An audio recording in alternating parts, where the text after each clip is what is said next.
PHP SimpleXML is a powerful tool that makes parsing and manipulating XML documents easy.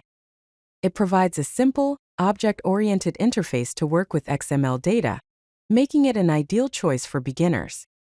It is a built-in PHP extension for XML processing. It provides a simple object-oriented interface to XML data. To begin, let's see how to load XML data from a string. The function SimpleXML_load_string parses an XML string into a simple XML object. Here's an example. First, an XML string is defined.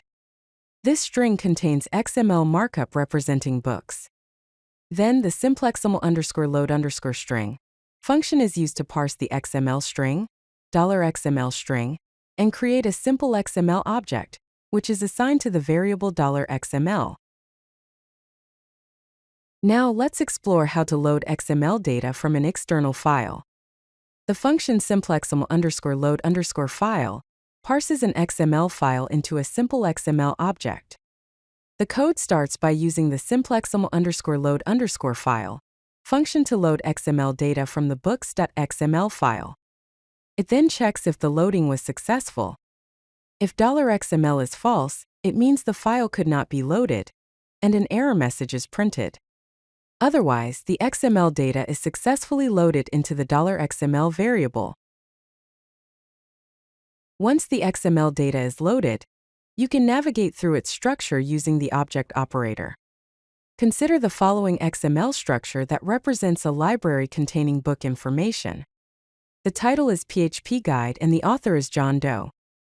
To access specific elements within the XML structure, you can use the object operator. For example, $XML, then the book, then the title will output the title of the book. Similarly, you can get the author's name. To retrieve the actual text value of an XML element, you can directly access it like a property. Let's see how to access element values. To directly access the element text, assign the book title to the variable $title and output it. It will display PHP Guide. To convert to a string explicitly, cast to a string. Then store the book title in $title string. This ensures that the value is treated as a string for any further operations. XML elements can have attributes that provide additional information. Here's how to work with attributes. The code demonstrates two ways to access attribute values.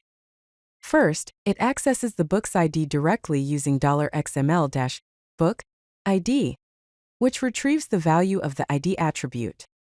Then it uses the attributes method to get all attributes of the book element, storing them in the $attributes variable. After that, it accesses the ID attribute from the $attributes array. When dealing with multiple elements such as a list of books, you can use loops to iterate through them. The example demonstrates how to loop through multiple book elements. It uses a for each loop to iterate over each book in the XML data. Inside the loop, it prints the title, author, and ID of each book. It accesses the ID as $book ID to retrieve the attribute value. SimpleXML also allows you to add new elements and attributes to an existing XML structure. This can be useful for dynamically generating XML content. The code starts by adding a new child element named book to the root element $XML, storing the new element in the $newBook variable. It then adds two child elements, title and author, to the $newBook element, with the values Advanced PHP and Jane Smith respectively. Finally, it adds an attribute ID with the value 2 to the $newBook element. Modifying existing content is as simple as assigning a new value to the element or attribute you want to change. To modify element text content, simply assign a new value to the title property. To modify attribute values, assign a new value to the desired attribute. To update using DOM methods, assign a new value to the author property. After making changes to the XML data, you'll often want to save those changes back to a file. SimpleXML provides a convenient way to do this. First, a new DOM document is created to handle the XML formatting. The format output property is set to true for pretty formatting. Next, the SimpleXML object is converted to an XML string using as.xml and loaded into the DOM document. Finally, the DOM document is saved to a file named updated_books.xml. If you like this video, hit that like button and don't forget to subscribe. Visit codelucky.com for more such useful content.